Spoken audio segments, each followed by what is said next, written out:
Hello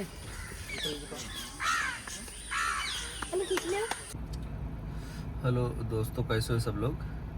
तो अभी पिछला वीडियो आपने देखा जब हम कानपुर गए थे सारस से मिलने, जो मेरा दोस्त है जो कानपुर चिड़ियाघर में कैद है। वहाँ मिलने के बाद खुशी भी हुई, दुख भी हुआ।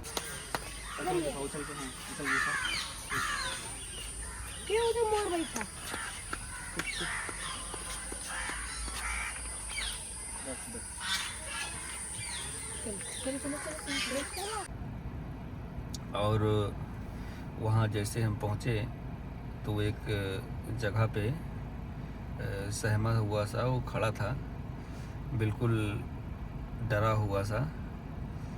और जब हमने उसको देखा तो गए पहले उसके पास, तो हम मुंह ढके थे, पूरा मुंह बाल बंधा हुआ था। तो उसके बगल जाके खड़े हो गए तो उसको एहसास तो हो गया था शायद कि कोई आ गया है। पर जब हम बोले तो इधर उधर वो देखने लगा। तब तक हम अपना मास्क हटा के बाल खोल दिए तो वो हमको तुरंत पहचान गया। पहचानने के बाद फिर खुशी के मारे उछलने लगा, उसी बाड़े के अंदर उड़ने भी लगा। और फिर जब हमने अपना हाथ बढ़ाया तो वो भी अपना चोंच निकाल के, जो जाली लगी हुई है चिड़ियाघर में, उससे जो है फिर वो हमको छूने की कोशिश कर रहा था। भी छुआ भी हाथ में, यहाँ उंगलियों पे, हाथ में, जैसे घर पे पहले छूता था। तो उसके बाद फिर काफ़ी देर तक, 8-10 मिनट तक वहाँ थे हम। वो काफ़ी तड़प रहा था बाहर निकलने के लिए, पर वहाँ पे वो कैद था। और उसके साथ मोर भी रखे गए हैं वहाँ पे, बखत हैं, 2-3 सारस और हैं उसके साथ। उसका समझ लो जी बहलाने के लिए या नेचुरल उसमें उसको ढलने के लिए। पर वो सब कुछ दरकिनार करके सिर्फ एक जगह पे सहमा हुआ सा बैठा रहता है। जब वहाँ देखा हमने उसको तो बहुत दुख हुआ हमको।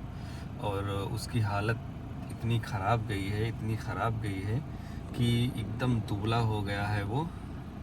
पहले जैसे था बिल्कुल वैसे नहीं है, उसका काफ़ी वेट घट गया है। और कारण यही है वेट घटने का शायद हमारी सोच से, कि वो मतलब खाने को उसको चाहे जो दिया जाए, जब आदमी या जानवर या पक्षी जब उसको रिलैक्स नहीं महसूस करेगा, खुला नहीं महसूस करेगा, कैद में रखकर अगर कुछ भी खिलाया जाए तो कुछ भी अच्छा नहीं लगता उस समय। क्योंकि आज़ादी बहुत ही ज़रूरी होती है, चाहे इंसान हो, जानवर हो या पक्षी हो, कुछ भी हो। तो वहाँ उससे मिलने के बाद बहुत ही खुशी भी हुई और दुख भी हुआ। काफ़ी परेशान थे हम। और जब वापस आने लगे तो जहाँ तक हम, वो जाली लगी हुई थी वहाँ तक हमारे पीछे पीछे वो दौड़ता रहा। उसके बाद फिर वो वहाँ से जहाँ जाली ख़त्म हो गई वहीं पे वो रुक गया, क्योंकि आगे दीवार टाइप की जाली बनी हुई थी जिससे वो बाहर नहीं निकल सकता। ऊपर भी जाली बनी हुई थी, उड़ भी नहीं सकता। और फिर मायूस होकर फिर हमको वापस आना पड़ा वहाँ से। और हम कोशिश कर रहे हैं बहुत ही जल्द उसको आज़ाद कराने की। काम चल रहा है आज़ादी वाला उसके, पर उसको अभी हम यहाँ पे सोशल मीडिया पे नहीं बता सकते। जैसे ही आज़ाद होगा आप लोग को तुरंत पता चल जाएगा। और उसकी हालत तो बहुत ही ख़राब है। अगर कुछ दिन तक वो आज़ाद नहीं किया गया तो हम यही दिल में हमेशा डर लगा रहता है, कोई अनहोनी घटना न घट जाए उसके साथ। मानते हैं जू में उसकी अच्छे से देख रेख हो रही, अच्छे डॉक्टर हैं, सब कुछ अच्छा है वहाँ पे, पर वो कैद में कभी रहा नहीं है। और इसलिए वो सहमा हुआ सा, डरा हुआ सा अपने आप को।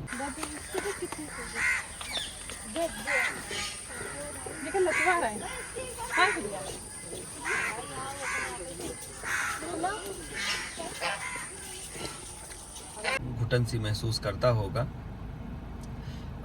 मिलने के बाद वहाँ से वापस चले आए फिर हम। और अगली बार बहुत ही जल्द हम फिर कोशिश कर रहे हैं कि दोबारा फिर उससे मिलने जाएं हम। जैसे ही हमको मौका मिलता है जाने का, 2, 3, 4, 5, 6 दिन, एक हफ्ते में जैसे ही हमको मौका मिलता है जाने का, तुरंत हम वहाँ पे जाके उससे मिलेंगे। और 4 महीने बाद हम उससे मिलने गए थे, तो तुरंत पहचान गया। तो इतना तो सब लोगों को, जो लोग बोलते हैं कि आरिफ को भूल गया होगा या पहचानेगा नहीं, तो ये वीडियो देखकर तो आप लोगों को, जो ऐसा बोलते हैं, उन लोगों को समझ में आ ही गया होगा कि वो जो पक्षी है मेरा दोस्त सारस, वो कभी भूल नहीं सकता, क्योंकि सच्ची मोहब्बत वो हमसे करता है। उसमें कोई दिखावा नहीं है, ना कोई छल कपट है। बस हमने उसका एक बार इलाज किया था, उसी के उसमें फिर वो हमसे इतनी मोहब्बत कर बैठा, मेरे साथ रहना, खाना, मार्केट जाना, नहाने जाऊं तो बाथरूम बाहर खड़ा रहना, सब कुछ वो मेरे साथ ही साथ रहता था दिन रात। और आप लोगों ने इससे पहले भी वीडियो हम अपने YouTube चैनल पर अपलोड किए हैं, जब उसके परिवार के लोग आते हैं, जैसे पहले आते थे तो उसको ढूंढते थे। पहले आते थे तो वो जब हमारे दरवाजे के आसपास रहता था तो उसको आवाज़ देते थे, मेरे छत के ऊपर उड़ ऐसे गोल गोल घूमते हुए, तो वो भी साथ उनके चले जाता था घंटे 2 घंटे के लिए। उसी प्रकार से आज भी उनके परिवार के लोग आते हैं यहाँ पे और उसको आवाज़ देते हैं। आवाज़ देते देते वो थक जाते हैं, वापस चले जाते हैं, पर उनको नहीं पता कि अब वो जो उनका परिवार का सदस्य है, जो मेरा दोस्त सारस है, वो कानपुर चिड़ियाघर में है और काफ़ी परेशान। कभी कभी एक सिंगल सारस आता है, वो बहुत ही परेशान रहता है, बहुत ही तेज़ से आवाज़ देता है अपनी भाषा में, और खेत में आता है, आवाज़ें देता रहता है, और 1-2 घंटे तक या कभी कभी जो है 10-5 मिनट तक छत के ऊपर चक्कर लगा के फिर वापस मायूस होकर चला जाता है। तो हम यही अपील करना चाहेंगे कि सब लोग एक बार फिर से #रिटर्न टू आरिफ सारस ज़रूर चलाएं, ताकि सब लोग तक ये आपकी आवाज़ पहुँचे, और हो सकता है किसी को दया आ जाए तो सारस को फिर से आज़ाद कर दिया जाए। और आप लोग ऐसे ही प्यार मोहब्बत बनाए रखिए। आप लोगों की सपोर्ट की बहुत ही ज़रूरत है, जैसे सपोर्ट आज तक करते हैं ऐसे ही करते रहिए। बहुत ही जल्द वो सारस हम लोगों के बीच होगा।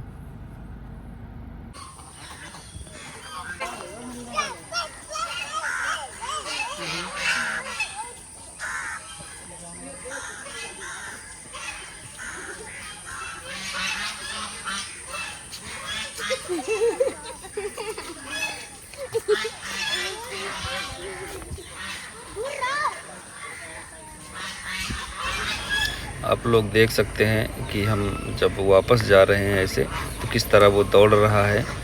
ये देखिए, हम वहाँ निकल गए और ये